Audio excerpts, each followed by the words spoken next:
Hi friends, good morning. Welcome to me garden. எல்லோரும் எப்படி இருக்கிறீங்க? நான் கடவுள் கிருபையில் நல்லா இருக்கேங்க.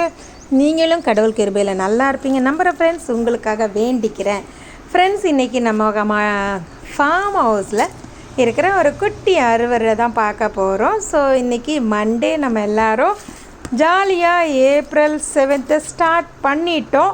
ஸோ மார்ச் 3 மாதம் போனதே தெரியல. நம்ம 4வது மாதம் ட்ராவல் பண்ணிட்டோம். ஐ ஹோப் எல்லா ஊர்லேயும் கொஞ்சம் மழை பெஞ்சு நீங்கள்லாம் கொஞ்சம் சாந்தமாக இருப்பீங்க நம்புகிறேன். உங்கள் மாடி தோட்டம், உங்கள் தரை தோட்டம் எல்லாமே ரொம்ப அழகாக இருக்கும் நான் நம்புகிறேன். ஓகேவா ஃப்ரெண்ட்ஸ்? ஸோ என்னோடய சேனலை சப்ஸ்கிரைப் பண்ணாதவங்க சப்ஸ்கிரைப் பண்ணிவிட்டு பாருங்கள். ஏன்னு கேட்டிங்கன்னா வர நாட்களில் நான் விதை பகிர்வேன். உங்களுக்கு என்னென்ன விதைகள் கொடுக்க போகிறேன்றதை என்னோடய வீடியோஸில் நான் சொல்லுவேன். ஓகேவா? அதனால் தவறாமல் என்னோடய சேனலை சப்ஸ்கிரைப் பண்ணாதவங்க சப்ஸ்கிரைப் பண்ணிவிட்டு உங்கள் லைக்ஸையும் கமெண்ட்ஸையும் கொடுங்க. ப்ளஸ் கூடவே ஆல் பட்டனை கிளிக் பண்ணிக்கோங்க. அப்போ நான் போடுற வீடியோஸ் எல்லாமே கிடைக்கும். ஸோ நான் இது மணத்தக்காளிக்கு பழம் இது வரைக்கும் நான் சேகரித்தது கிடையாது. ஆனால் இதுதான் முதல் முறையாக நான் நிறைய அங்கங்கே மணத்தக்காளி செடிகள் வந்திருந்ததுனால நான் என்ன பண்ணினேன்னா இப்போ அதுங்களை அந்த பழங்களை சேகரித்து சரி காய வச்சு வைக்கலாம். ஏன்னா எல்லோரும் சொன்னாங்க மணத்தக்காளி வத்த குழம்பு ரொம்ப டேஸ்ட்டாக இருக்கும், உடம்புக்கு ரொம்ப நல்லது, குடல் புண்ணுக்கு ரொம்ப நல்லதுன்னு சொன்னாங்க.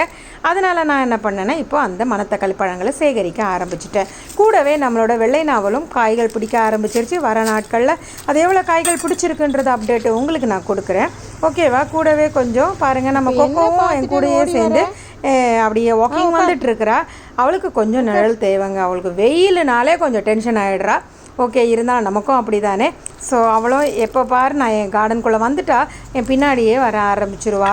அவள் பாட்டு விளையாட ஆரம்பிச்சிருவா. ஸோ அதனால் எனக்கு துணைக்கு ஒரு ஆள் இருக்கிற மாதிரி இருக்குது. So I feel very happy. So இப்போ ஓவராலாக நம்ம மணத்தக்காளியெல்லாம் நான் பறித்து டெய்லி கொஞ்சம் கொஞ்சமாக கலெக்ட் பண்ணி என்ன பண்ணுறேன்னா காய வச்சு வைக்கிறதுங்க. பாருங்கள், நமக்கு இன்றைக்கி இவ்வளோ மணத்தக்காளி கிடச்சிருக்குது. கூடவே அந்த பழங்களும் இருந்துச்சு. விதை எங்கெல்லாம் விழுதோ அங்கெல்லாம் முளைக்கிது. நாங்களும் அசராமல் அங்கெல்லாம் முளைக்கிற கீரைகளை பறித்து சாப்பிட்டுட்ருக்கோம். என்ன கேட்டிங்கன்னா மருந்தே இல்லாமல் நம்ம அந்த கீரைகளை சாப்பிட்றோம். ஃப்ரெண்ட்ஸ், இந்த வெயிலில் கொஞ்சம் சேஃபாக இருங்க. நிறைய தண்ணி குடிங்க, நிறைய ஜூஸ் சாப்பிடுங்க. 2வது பழங்கள் சீசன் ஃப்ரூட் வாங்கி சாப்பிடுங்க. எக்ஸ்பெஷலி தர்பீஸ் பழம் நிறைய வாங்கி சாப்பிடுங்க. பயப்படாதீங்க, அதில் கலரெல்லாம் போடுறாங்கன்னுட்டு நிறைய ரூமர்ஸ் வருது. அப்படியெல்லாம் நான் நினைக்கிறேன் நம்ம ஃபார்மர்ஸ் பண்ண மாட்டாங்க.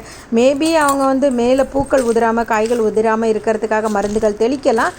ஆனால் கண்டிப்பாக அதில் இன்ஜெக்டெல்லாம் ஒரு காய்க்கும் இன்ஜெக்ட் பண்ணி அது கலர் விற்கிற அளவுக்கெல்லாம் நம்ம விவசாயிகள் கண்டிப்பாக செய்ய மாட்டாங்க. ஏன்னு கேட்டிங்கன்னா நம்ம நலன்லாம் அவங்க அக்கறை கொண்டவங்க. ஸோ இதுதான் ஓவராலாக நம்மளோட அறுவடை. பார்த்திங்கன்னா கொஞ்சம் வெள்ளை ரோஜாவே பிச்சு வச்சுருக்கிறேன் கொஞ்சம். அப்புறம் பார்த்திங்கன்னா யாங்கி லாங்கிங், அப்புறம் பார்த்திங்கன்னா கொஞ்சம் மணத்தக்காளி பறிச்சுட்டேன். Have a nice day.